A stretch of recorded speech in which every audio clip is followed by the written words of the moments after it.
This is a 3.4 million property by Axia in General Trias, Cavite. This is a townhouse property and itong i-check natin is bare type turnover with the lot area of 81 square meter and malawak na ang floor area niya of 79 square meter. Tara, check natin! So as you entered, this is the living area. Open layout lang siya. Then you have your stairs right here. Pwede mong palagyan ng storage dito sa baba.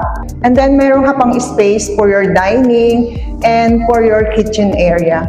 Sa likod naman, meron kang space dito na pwede mong i-convert into covered service area or extension ng iyong kitchen. And marami pa siyang potential since you have extra lot pa. Then dito naman sa gilid, katabi ng service area mo, you also have your common bathroom naman dito sa baba. So kagandahan sa property na to, dalawa na ang toilet and bath dito. So technically guys, itong bahay na to, kaya niya magkaroon ng 3 bedrooms and also family area. Tara, check natin sa taas.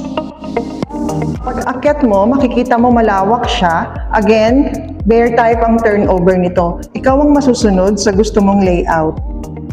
So if you're interested, ito yung pinakamurang bahay dito sa Richdale West Residences. Located ito sa Barangay Panungyanan, General Trias, Cavite. Sana sa message para mag-guide kita step by step. Muli ako si Ate Roda from CNC Realty, ang kapartner mo sa real estate. Tara, tripping tayo!